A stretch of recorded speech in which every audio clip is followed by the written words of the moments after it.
This is my video on what the best card draw card of all time is. Card draw. So in a previous video, I talked a lot about the power of cards which specifically draw two cards like Pot of Greed here. But it turns out by the conclusion of that video, I found that almost all of the games I ended up talking about have a lot better options for cards than just drawing two cards for one card. A card like Professor's Research draws you up to 7 cards for the cost of a single card. A card like Muldrifter from Magic has an extra body attached to your draw 2 effect for a little bit of extra mana. And a card like Acolyte of Pain can even draw up to 3 cards for one card, even more with additional cards to supplant it. These cards are all clearly more powerful than their more default draw 2 versions in their respective card games.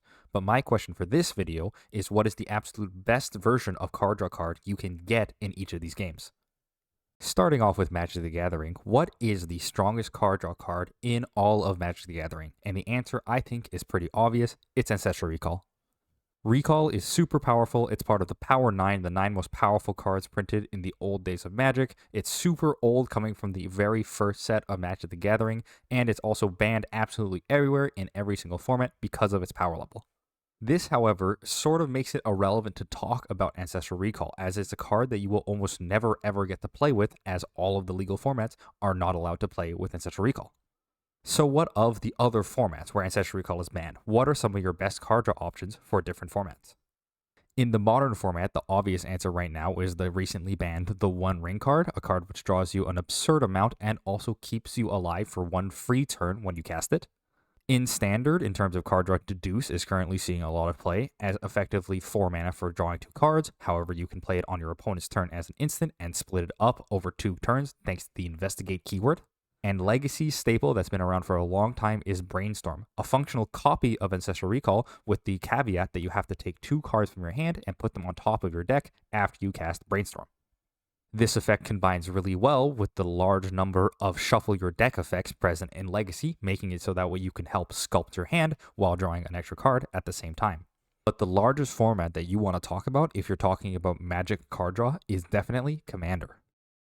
Commander is an absolute home for card draw, with many aspects of the format making the mechanic much stronger than you would see in other formats of Magic. One of the most obvious elements is the large deck sizes of Commander, leading to very unlikely situations where you are actually going to run out of cards in your deck and die due to milling. Another aspect that helps a lot is the multiplayer aspect. Having 4 other players not only means that you need a lot more card draw to keep up with the table, but you also have a lot of cards like Rhystic Study here, which massively benefit their card draw ability due to the fact that you have multiple opponents. Having a large life total also massively helps with the ability for card draw cards to be good. Having a large life buffer means you can spend more of your time drawing cards and less of your time protecting your life. It also helps activate cards like Ad Nauseam here, which lets you pay a large amount of life to draw a large amount of cards. If you have life, you can simply draw more cards with a card like Ad Nauseam. And finally, due to the fact that Commander is a multiplayer format, you have a lot of diplomacy that typically happens over the course of the game. A lot of card draw cards can take advantage of the fact that you can make deals with your teammates or opponents in order to give yourself benefits. A card like Toski, Bearer of Secrets, or Secret Rendezvous both benefit from you having one player at the table team up with you to give you and also them a large number of cards, benefiting both of you in the long term of the game. Most of these cards I've shown you today are much weaker in other formats. However, Commander really lets these cards live out the dream that they want to be, drawing many cards for the cost of a single card and able to take advantage of all those cards in a very long, powerful card game. Now for Yu-Gi-Oh! So what is the strongest card draw card in Yu-Gi-Oh? My opinion, I think it's pretty obvious as well, just like in Magic, it is Pot of Greed. Or possibly Graceful Charity, depending on what your deck wants to do. Both of these cards sort of end up doing everything that you could want out of a Yu-Gi-Oh card, and that is why they have many retrains over the course of the game's life. A card like Pot of Extravagance or Pot of Duality both feature a large limit both before and after casting the Pot of Greed clone card, meaning that you can't simply draw 2 cards or get a card from your deck without paying a large starting and ending cost. And seeing as these 2 cards have seen an absolute ton of play over the course of Yu-Gi-Oh's lifespan, it is pretty hard to dispute that anything even close to Pot of Greed will be as powerful as Pot of Greed. But I'm still gonna try. Max C, Spellbook of Judgment, PG Hyperlibrarian, and Sixth Sense are all much stronger than Pot of Greed, allowing you to draw many more than just 2 cards in one turn.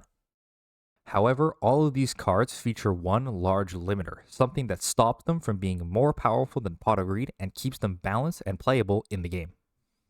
Maxi, unlike Pot of Greed, can't help you set up your board on the first turn, meaning that it is only super powerful going second, or if you have already had enough cards in your hand to start your setup on the first turn of the game. A card like Spellbook of Judgment, while it can draw you many cards on the first turn of the game, is archetype specific, meaning that you can't simply play Spellbook of Judgment outside of a Spellbook type deck, meaning that this archetype will be naturally hamstringed as the power of Spellbook of Judgment is so high. A card like TG Hyperlibrarian, while it can draw through almost all of your deck in one turn if played properly, requires a large amount of setup to get to that situation, not as easy as simply casting a single spell card like Pot of Greed would. And Sixth Sense, while it is the most simple to use, also suffers from one of the largest drawbacks of being a trap card, meaning that you must wait a turn with it in play for you to activate it on your opponent's turn, meaning that you not only cannot gain access to these cards on your first turn to give you an advantage, but you also must hope that your opponent does not have any sort of disruption starting to stop you from activating your Sixth Sense. Whilst all these cards could be argued to be more powerful than Pot of Greed and have spots on the ban list as a result, a lot of them are pretty obviously more hamstrung than Pot of Greed's simplicity of just drawing 2 cards. Now for Hearthstone. So what is the strongest card draw effect in Hearthstone? And I think it's pretty obvious once again, it's got to be Myra's Unstable Element. How can you do better than drawing literally all of the cards in your deck? Well, there is one small wrinkle, because your maximum hand size in Hearthstone is 10 cards, meaning that Myra actually just draws you up to 10 cards and then destroys your entire deck, meaning that the strongest card draw spell isn't actually Myra's, it's probably gonna be Secret Passage. I'm actually showing the nerfed version of Secret Passage here.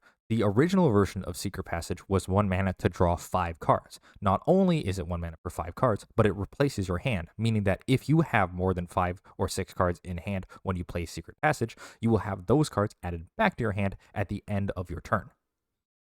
If we look at similar powerful played card draw effects from Hearthstone's history, a card like Ultimate Infestation, while it has a lot of other effects, was mainly played for the draw 5 cards, and that card costs up to 10 mana.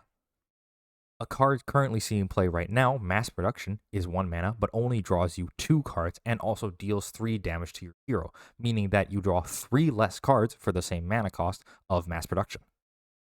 The most obvious and large downside of Secret Passage is that it cannot be used for combos with cards that are currently in your hand, as you must put your hand away while you use the Secret Passage, meaning that you can only combo cards on your next turn with cards that you generate from the Secret Passage. You cannot start your combo off with the cards in your hand and Secret Passage at the same time.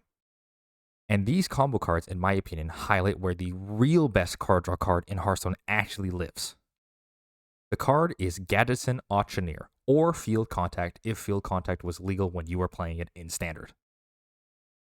These cards both let you absolutely churn through almost your entire deck in one turn if set up correctly, and is also helped by other combo enablers that you can both have in your hand at the start of your combo or draw into off of both of these cards. Cards like Preparation or Shadow Step let you extend your combo far beyond the amount of mana that you currently have at the start of your turn, and if you have a Gaddison Auctioneer in play, they also give you additional cards, letting you draw into additional preps or Shadow Steps, or cards which discount your mana further, letting your combo go absolutely insane. With cards like this in the game, your plays with Gaddison Auctioneer become almost limitless, giving you abilities to combo from almost any position, not to mention, if these cards are already in your hand at the start of your combo, you will have almost a guaranteed win. And now finally for Pokemon. So what is the strongest card draw effect ever printed in Pokemon?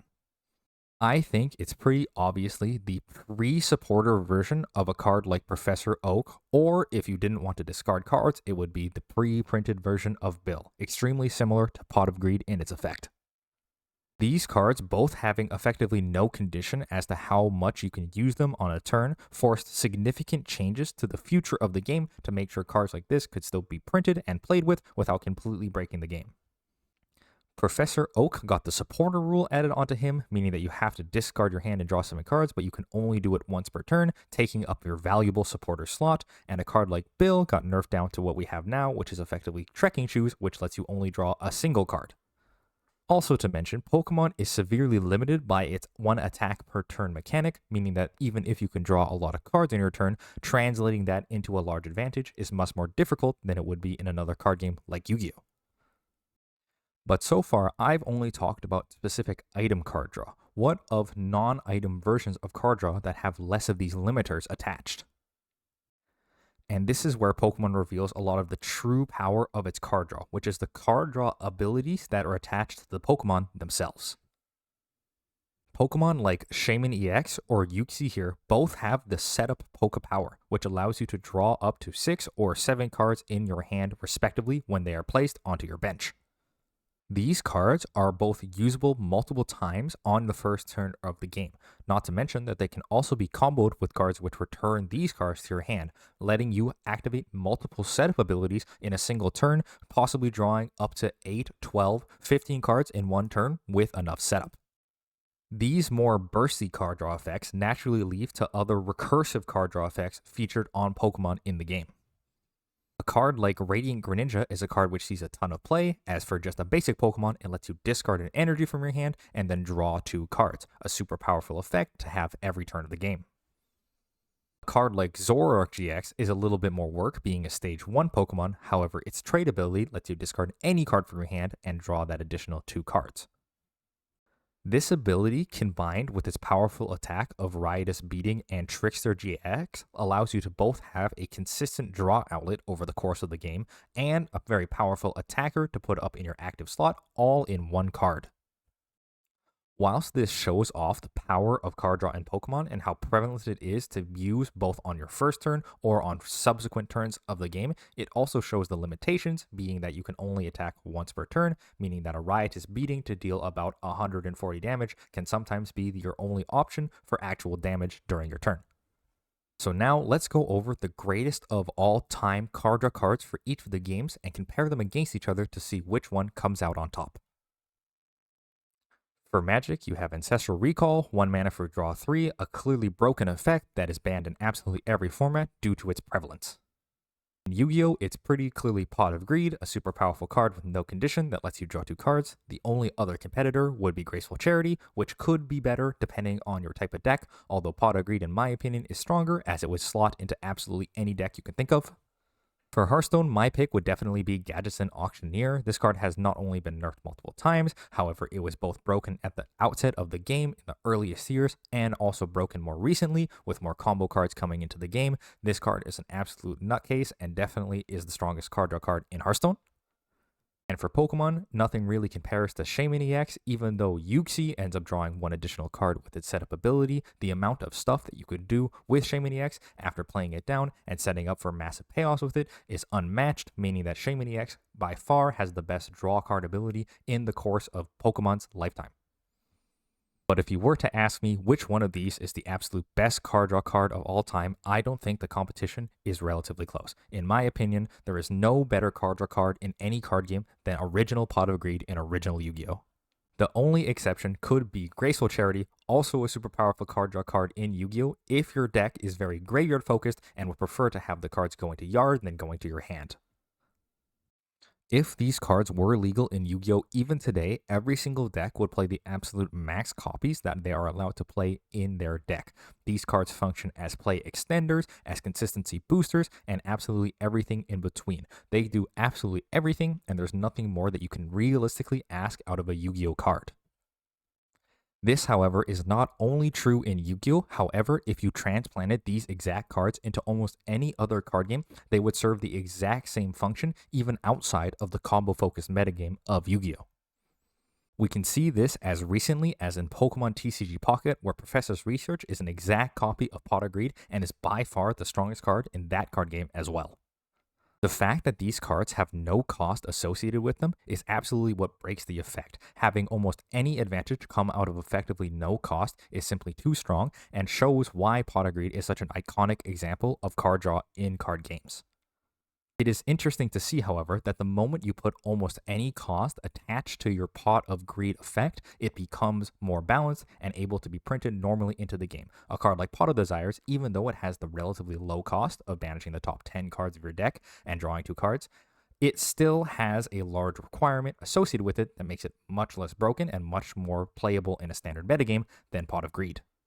If you ever looked at Yu-Gi-Oh! And wondered why there are so many Pot of Greed retrains, it is pretty clear to me it is because it is the absolute best card draw card ever printed in any card game and will likely stay that way from now until the end of time. But maybe you think that there's a better card out there, something that I perhaps missed or looked over. Why don't you let me know down in the comments below if any of these card games have a card draw card that you think I should have mentioned.